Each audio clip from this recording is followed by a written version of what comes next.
بسم اللہ الرحمن الرحیم۔ ولی کی پہچان، فرمایا ولی کی پہچان ایک یہ ہے کہ اس میں دوام اطاعت اور کثرت ذکر ہو، اور کسی مربی کے پاس رہ کر ان سے علاج سیکھا ہو، ایسے شخص کو مصلح کہتے ہیں۔ دوام اطاعت، جس عمل کو شروع کیا اس کو ہمیشہ کر رہا ہے، یہ بہت بڑی بات ہے۔ مستقل مزاجی، استقامت،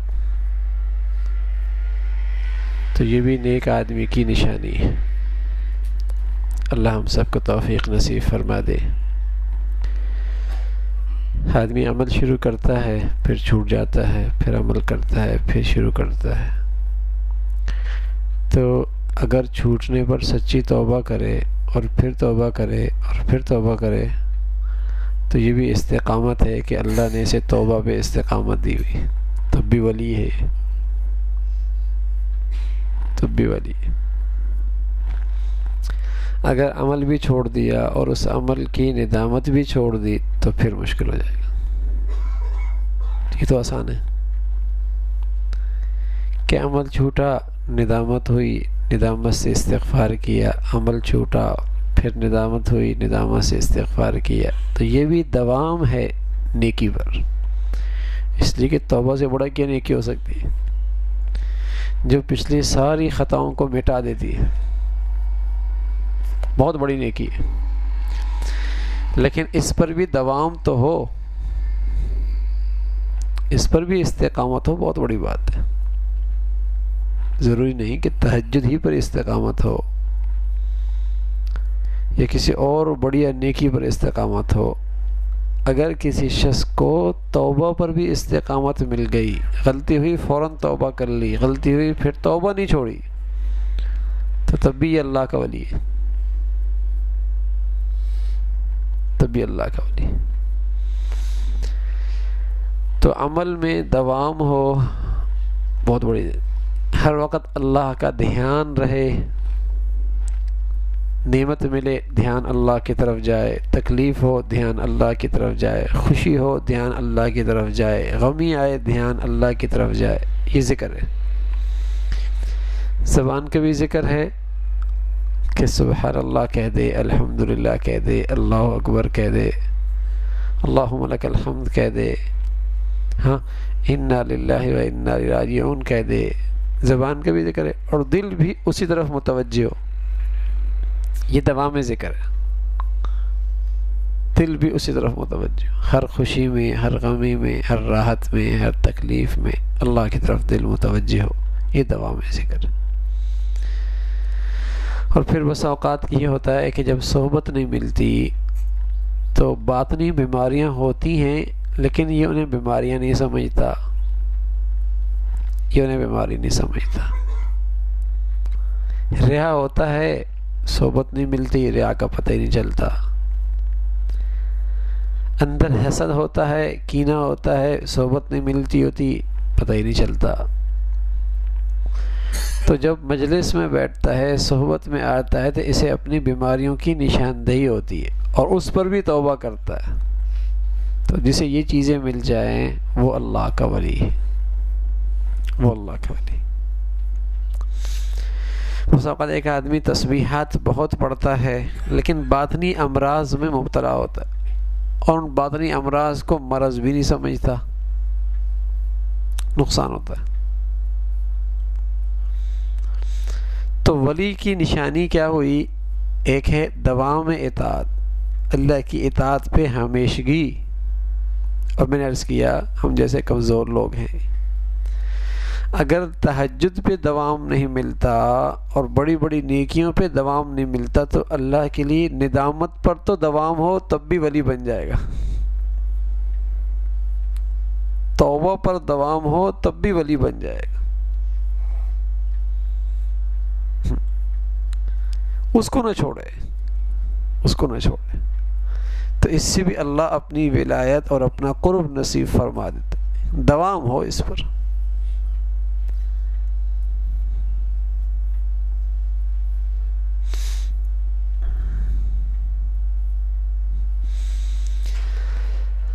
حکیم ہونے کا معیار فرمایا شاہ ولی اللہ رحمۃ اللہ علیہ نے، حکیم کا معیار یہ لکھا ہے کہ صوفی بھی ہو، فقیہ بھی ہو، محدث بھی ہو۔ سبحان اللہ، صوفی صافی سے ہے، دل بھی صاف ہو، فقیہ بھی ہو، مسائل میں گہرا علم رکھتا ہو، محدث بھی ہو، حدیث پہ گہری نظر ہو۔ سبحان اللہ، یہ پورا حکیم ہے۔ اب جب اس کی گفتگو ہوگی یا اس کی جو تحریر ہوگی یا جو اس کی باتیں ہوں گی اس میں حکمت ہوگی، حکمت ہوگی۔ فرمایا خوشگوار دنیا دین ہی کے ساتھ میسر ہوتی ہے، مسلمانوں کو تو شریعت سے الگ ہو کر دنیاوی ترقی نصیب ہو ہی نہیں سکتی۔ فرمایا خوشگوار دنیا دین ہی کے ساتھ میسر ہوتی ہے، مسلمانوں کو شریعت سے الگ ہو کر دنیاوی ترقی نصیب ہو ہی نہیں سکتی۔ اگر شریعت کے بغیر ترقی ہوتی نظر آ رہی ہے مسلمانوں کی سوسائٹی میں تو وہ کافروں کی ترقی ہے، مسلمانوں کی نہیں۔ کسی کاروبار میں شریعت کے بغیر ترقی ہو رہی ہے تو وہ مسلمان کی ترقی نہیں ہے، مسلمان کی ترقی۔ کسی کی زندگی میں ترقی ہو رہی ہے شریعت کے بغیر تو وہ مسلمان کی ترقی نہیں ہے۔ مسلمان کی ترقی تو صرف دین کے ساتھ ہے۔ دین ترقی میں ہے تو اس کی دنیاوی ترقی میں ہے، اگر اس کا دین ترقی میں نہیں تو اس کی دنیاوی ترقی میں نہیں۔ اس کی ترقی تو دین کے ساتھ ہے۔ فرمایا خوشگوار دنیا دین ہی کے ساتھ میسر ہوتی ہے، مسلمانوں کو تو شریعت سے الگ ہو کر دنیاوی ترقی نصیب ہو ہی نہیں سکتی۔ فرمایا اسلام کا ایک حسن یہ ہے کہ اس کو اپنی اشاعت کے لیے نہ زر کی ضرورت ہے نہ زور کی۔ اسلام کا ایک حسن یہ ہے کہ اس کو اپنی اشاعت کے لیے نہ زر کی ضرورت ہے نہ زور کی۔ کس کی ضرورت ہے؟ کردار کی۔ ضرورت کس کی ہے؟ کردار کی۔ سبحان اللہ، اسلام کا حسن ہے، اتنا حسن ہے اور اس میں اتنی خوشبو ہے کہ کردار صحیح ہو جائے مسلمان کا تو خود دنیا اسلام کی طرف کھینچتی ہوئی آئے گی۔ نہ اسے زور کی ضرورت ہے اور نہ اسے زر کی ضرورت ہے۔ ہمیشہ دنیا میں مسلمان قسم پرسی کے عالم میں رہا، ابتدائی زمانے سے، محمد رسول اللہ کے زمانے سے، نہ وہاں زور تھا نہ زر تھا، کردار ایسا جلی تھا۔ سبحان اللہ، غیر بھی کہتا یہ آدمی بھائی بڑا تجربہ کیا اس کا، سوائے سچائی اور امانت اور دیانت کے اس کے ہم نے اور کچھ نہیں پایا۔ غیر بھی کہتا تو اس کا اپنا حسن اتنا زبردست ہے، اگر کہیں یہ نظر آ جائے تو لوگ کھینچتے ہوئے اس کی طرف آئیں گے۔ اگر کسی کی زندگی میں یہ نظر آئے لوگ اس کی طرف کھینچیں گے،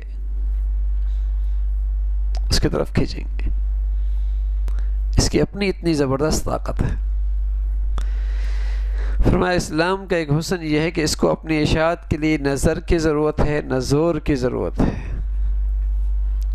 ہمیشہ اسلام شخصیات سے پھیلا ہے، شخصیات سے۔ اسلام کی ہمیشہ رونق جو ہوئی ہے وہ شخصیات سے ہوئی ہے، کیونکہ شخصیات کی زندگی میں دین رہا ہے، دین رہا ہے، تو لوگ شخصیت اس کی زندگی کو دیکھ کر متاثر ہوتے ہیں۔ سچ یہ ہے کہ بولوں کا اثر بعد میں ہوتا ہے، پہلے اس سے پہلے اس بولنے والے کا کردار ذہنوں میں ہوتا ہے، تب اس کا بول اثر کرتا ہے۔ اگر بولنے والے کے کردار نہیں ہے ذہن میں یا اس کی عظمت اور عقیدت دل میں نہیں ہے تو اس کے بول کان تک ٹکراتے ہیں، دل تک نہیں جاتے، زندگی نہیں بدلتے۔ بڑا اچھا کیا بولا یار، لیکن کہاں تک؟ کانوں تک، دماغ تک، بس کیا بولا اس نے۔ اور ہمارے بزرگوں کی زبان ٹوٹی پھوٹی، بول پھیکے پھیکے، سبحان اللہ، لیکن کردار اس کے پیچھے طاقتور ہے، اس کی عظمت دل میں ہے، وہ باتیں دل میں اتر جاتی، وہ باتیں دل میں اتر جاتی۔ ٹوٹی پھوٹی ان کے بولے ہوتی تھی۔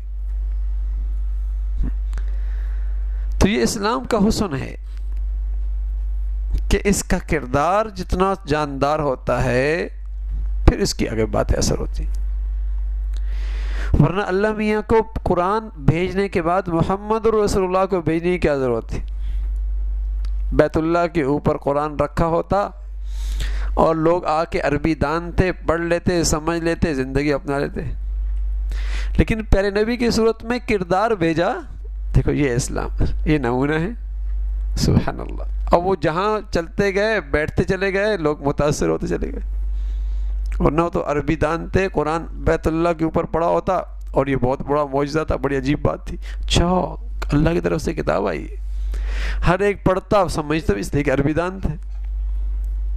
لیکن ایسا نہیں. اس لیے دنیا میں کبھی بھی ایسا نہیں ہوا کتاب آئی ہو اور کوئی شخصیت نہ آئی ہو. کبھی ایسا نہیں ہو. ایسا تو ہوا کہ شخصیت آئی اور کتاب نہیں آئی. پہلی والی کتاب کے بارے میں کہا کہ آپ اسے بھی عمل کرتے رہیں. ایسا کبھی نہیں ہوا کتاب آئی اور شخصیت نہ آئی ہو.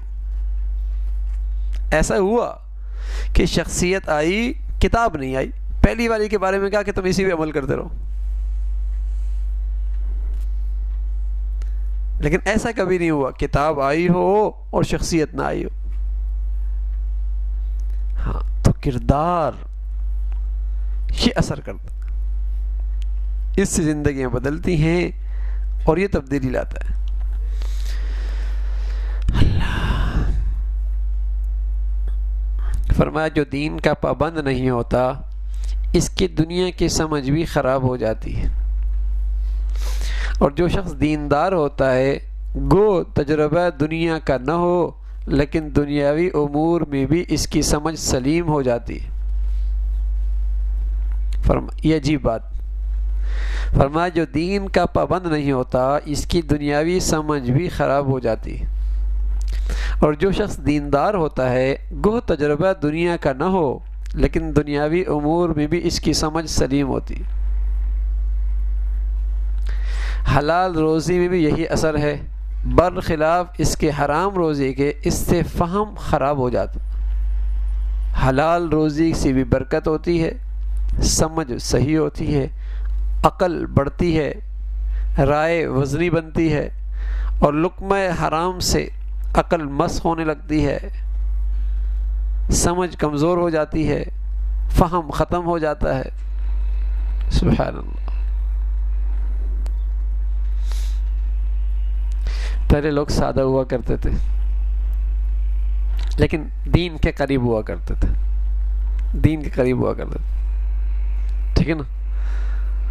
تو کیسے کیسے چیزیں بنا لیا کرتے تھے. ٹھیک ہے نا. اور آج سب کچھ ہوتا ہے لیکن زندگیوں میں جو ہے گناہ ہوتا ہے، لاکھوں کروڑوں بھی لگ جاتے ہیں لیکن کہتے ہیں کس نے بنا دیا، اتنا نقصان کر دیا، اتنا نقصان کر دیا. اور ویسے بھی اگر ان کی زندگی کے فیصلے دیکھو تو آدمی ہنستا ہے، یار یہ کوئی سمجھ والی کام تھا، کوئی عقل والی بات ہے اس کا. بظاہر وہ بڑے 30 مار خان، لیکن ان کی زندگی کے فیصلے ایسے نکمے ہوتے ہیں آدمی حیران ہوتا.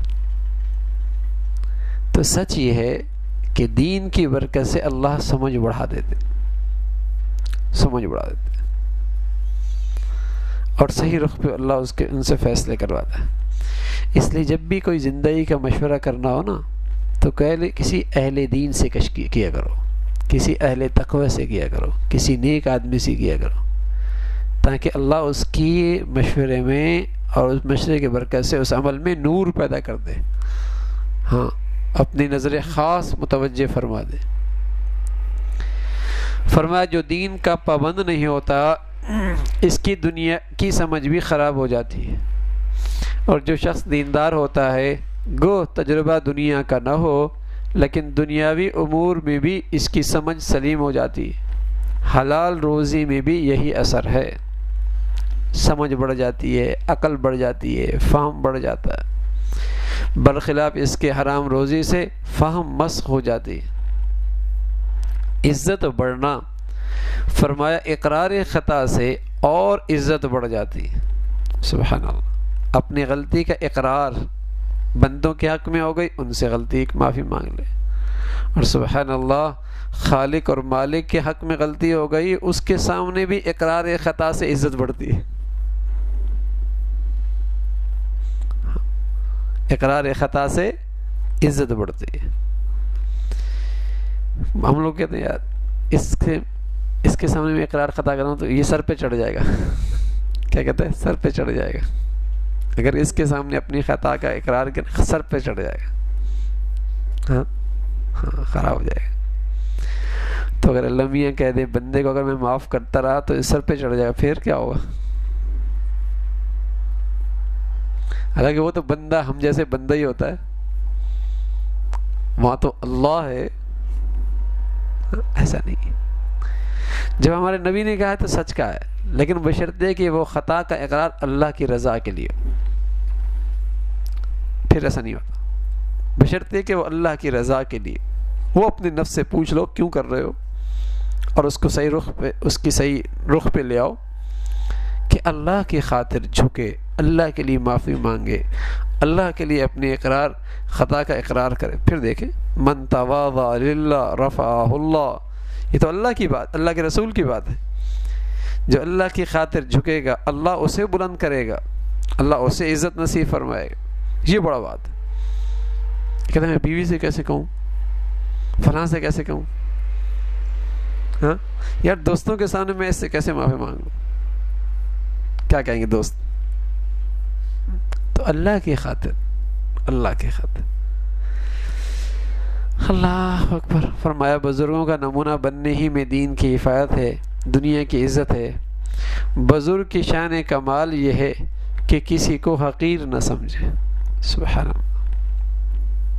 فرمایا بزرگوں کا نمونہ بننے ہی میں دین کی حفاظت ہے اور دین کی عزت ہے۔ بزرگ کی شان کمال یہ ہے کسی کو حقیر نہ سمجھے۔ ہاں میرے عزیزو، شیطان کا نئے نئے دیندار بننے والوں پر جو سب سے پہلا وار ہوتا ہے وہ یہ ہے کہ اس کی نظروں میں عام لوگوں کی کمزوریاں اور عیب دکھانا شروع کر دیتا ہے۔ جب آدمی نیا نیا دین کی طرف آتا ہے تو شیطان اسے عام لوگوں کے عیب اور کمزوریاں دکھانا شروع، دیکھیں یار یہ تو صف میں بھی صحیح نہیں کھڑا ہوا، دیکھو یہ مسجد کے اندر آیا نا خلاف سنت آیا، حالانکہ خود اب بھی حرام کر رہا ہے لیکن اب اسے خلاف سنت چیزیں نظر آنے لگی، ارے میاں ٹھیک ہے نا۔ تو یہ فوراً دوسروں کے عیب دیکھنا، دیکھو اس کے اندر یہ، اس کے اندر یہ، اس کے اندر یہ، تو اس طریقے سے شیطان محروم کر دیتا۔ حقارت، سچ یہ ہے کسی کو حقیر دیکھنا یہ وہ گناہ ہے کہ جو وہ آدمی گناہ کر رہا ہے یہ اس سے بڑا گناہ ہے۔ حقارت کا گناہ گناہگار کے گناہ سے بڑا گناہ ہے۔ کیا پتا وہ کب توبہ کر لے اور کب اللہ کا مقبول بن جائے، ہاں کیا پتا۔ حقارت نہیں، حقارت نہیں،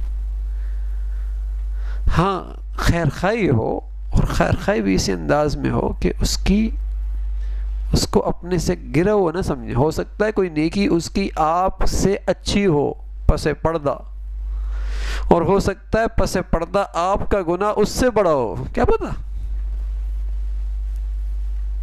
کیا پتا۔ حقیر نہیں، تو یہ حقارت کا گناہ ہے، یہ آدمی کو بہت جلد دینداری سے محروم کر دیتا، بہت جلد۔ بلکہ جس کو حقیر سمجھا اور جس گناہ کی وجہ سے اس کا مذاق اڑایا، خطرہ یہ ہے کہ مرنے سے پہلے یہ اس گناہ میں مبتلا ہو جائے، کسی پہ نہیں، حقارت نہیں۔ فرمایا بزرگوں کا نمونہ بننے ہی میں دین کی حفاظت ہے، دنیا کی عزت ہے۔ بزرگوں کی شان کمال یہ کسی کو حقیر نہ سمجھے۔ تھانوی رحمۃ اللہ علیہ کے ملفوظات کی تشریح کرتے ہوئے فرمایا مولانا محمد قاسم صاحب رحمۃ اللہ علیہ کے ایک زمانے میں 10 روپے ماہانہ تنخواہ تھی، اکابر کی سادگی، 10 روپے ماہانہ تنخواہ تھی، کتابیں تصحیح کرنے کا کام تھا۔ بزرگوں کا یہ حال تھا کہ دیکھنے والوں کو یہ معلوم نہ ہو کہ بڑے ولی ہیں، سادگی مٹی ہوئی ہے، یعنی کوئی ایسی نمایاں شکل نہیں جس سے پہچان ہوتی۔ حضرت نانوتوی رحمۃ اللہ علیہ ہمارے اکابر میں وہ ہیں جنہیں اب یوں کہیں کہ دارالعلوم دیوبند کے بانی اور آج مشرق مغرب شمال اور جنوب میں جو اللہ نے صحیح علم کی شکل رکھی ہے یہ ادارہ اس کی بنیاد بنا ہے. سارے ہمارے اکابر ٹھیک ہے نا، خانقاہ کے ہوں، تبلیغ کے ہوں، کسی بھی نسبت سے ہوں، وہ سب اسی ادارے کے سے فیض حاصل کرنے والے، سب اسی ادارے سے، اس کے بڑے تھے. لیکن سادگی ایسی تھی سبحان اللہ کوئی پہچان نہیں. بلکہ ایک مرتبہ ایسا ہوا انگریز کا CID آیا حضرت کو گرفتار کرنے کے لیے. حضرت نے سفید رنگ کا کرتا پہنا ہوا، نیلے رنگ کی لنگی پہنی ہوئی تھی، مسجد میں جھاڑو دے رہے تھے، صفائی کر رہے. اتنا بڑا آدمی، مسلمانوں کی قیادت سنبھالی ہوئی تھی اس وقت. تو وہ انگریز آیا، سادے کپڑوں میں تھا، حضرت پہچان گئے. اس نے پوچھا یہاں کوئی قاسم ہوتا ہے؟ تو حضرت جہاں جھاڑو دے رہے تھے اس سے ذرا ہٹ گئے. کہ بھائی ابھی تو یہی تھا، ابھی تو یہی تھا. جھوٹ بھی نہیں بولا، اس جگہ سے ہٹ گئے. لیکن اس کے وہم و خیال میں بھی یہ بات نہیں آئی کہ یہ وہ شخص ہے جس نے سارے ہندوستان کو اپنے ہاتھ میں لیا ہوا ہے، یہ وہی شخص ہے. سمجھ میں نہیں آیا اسے. تو کوئی یہاں تھے کہیں چلے گئے ہوں گے، ٹھیک ہے. ایسے بڑے آدمی. تو انہیں کے بارے میں فرمایا کہ ایک زمانے میں بزرگوں کا یہ حال تھا کہ دیکھنے والوں کو یہ نامعلوم ہو کہ بہت بڑے ولی ہیں. ان کے کپڑے بھی دیکھ کر کوئی ان کو عالم یا مولوی نہیں سمجھتا تھا. اب تو علماء کے لباس بہت ممتاز ہوتے ہیں، ورنہ ان کی سادگی ایسی تھی کہ پتہ ہی نہیں لگتا تھا ہاں کہ یہ کوئی بڑا آدمی ہے. آپ ایک مرتبہ اسٹیشن پر تھانہ بون کے کسی کام میں سے گئے تھے. وہاں کوئی بڑے آدمی گاڑی سے اترے، کوئی کلی موجود نہ تھا سامان اٹھانے والا. مولانا کو دیکھ کر کوئی معمولی آدمی خیال کیا، آواز دی ادھر آؤ سامان اٹھاؤ. سادگی کا یہ حال. کوئی بڑا آدمی گاڑی سے اترا، حضرت اسٹیشن پہ جا رہا تھا، اس نے آواز دی آؤ سامان اٹھاؤ. آپ نے سر پر سامان اٹھا لیا سبحان اللہ، اور ساتھ ساتھ شہر کی طرف چلے. بستی میں داخل ہوئی تو لوگوں نے آپ کی تعظیم کی، لوگ تو پہچان گئے.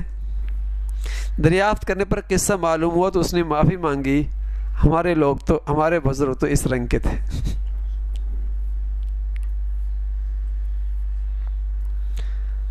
ہم بس اوقات سادے بھی ہوتے ہیں، لیکن کوئی اگر ہم یہ کہنا آؤ سامان اٹھا لو تو اندر سے آگ لگ جاتی.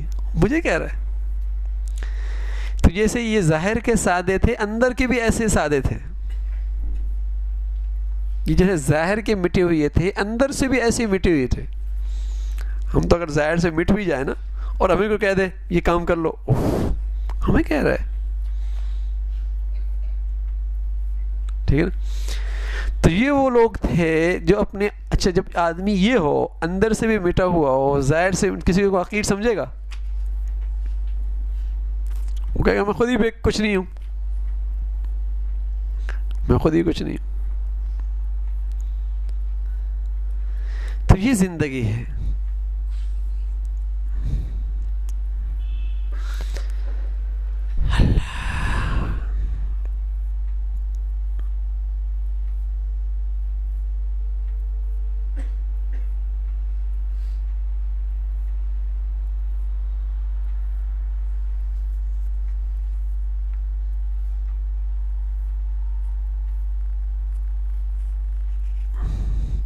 فرمایا یہ بات ہمیشہ یاد رکھنے کی ہے، غیر اختیاری کاموں کے پیچھے پڑنے سے وقت خراب ہوتا ہے، کام نہیں ہوتا، اور ہو بھی کیسے وہ غیر اختیاری ہوتا ہے.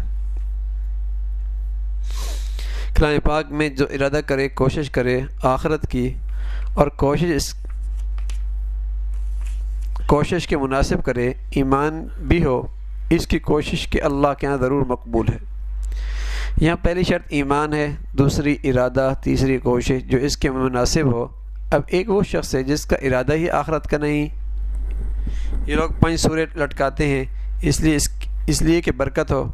مقصد اللہ کی رضا نہیں بلکہ دنیا حاصل کرنا ہے. دنیا ان کو مل جائے گی لیکن آخرت کا ثواب نہیں ملے گا.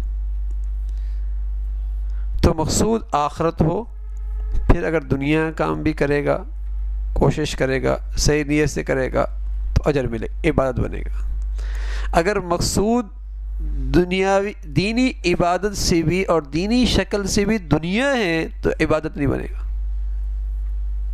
عبادت نہیں بنے گا۔ عبادت کے لیے شکل تو یہ ہے کہ آخرت مقصود ہو، بچوں کی پرورش کر رہا ہے، گھر بنا رہا ہے ایمان کی حفاظت کے لیے، کاروبار کر رہا ہے، دکان بنا رہا ہے، فیکٹری بنا رہا ہے، مقصود آخرت ہو، آخرت کے لیے کر رہا ہوں۔ گھر کیوں بنا رہا ہوں؟ اللہ کے گھر قریب پہنچ جاؤں۔ بچوں کی تربیت کیوں کر رہا ہوں؟ اللہ کے دین کے کام کے بنے۔ دکان کیوں بنا رہا ہوں؟ رزق حلال کماؤں اور جسے کہیں کہ میرے دین کی حفاظت ہو سکے، ایمان کی حفاظت ہو سکے۔ محنت کیوں کر رہا ہوں دنیاوی کی؟ اس لیے کہ میرے بچے کہیں ہاتھ نہ پھیلائیں، ان کا ایمان محفوظ ہو جائے، وہ آسانی سے دین پہ چل سکے۔ نیت یہ ہو، مقصود آخرت ہو۔ نفل کیوں پڑھ رہا ہوں؟ تھوڑی سی دنیا اور آ جائے، تو دنیا تو آ جائے گی، عبادت نہیں بنے گی، ثواب نہیں ملے گا، آخرت کا ثواب نہیں ملے گا۔ وظیفے پہ وظیفے پڑھ رہا ہے، تیرا کاروبار ترقی کر جائے، تو ان وظیفوں کو اخروی کوئی ثواب نہیں ہو سکتا، دنیا میں ترقی ہو جائے، آخرت میں کچھ نہیں ملے گا۔ تو مقصود اللہ کی رضا ہو، آخرت ہو، تب انشاءاللہ یہ دنیاوی شکلیں بھی عبادت بن جائیں گی۔ اور اگر اللہ کی رضا اور آخرت پیش نظر نہیں ہے تو دینی شکلیں بھی دنیا بن جاتی ہیں۔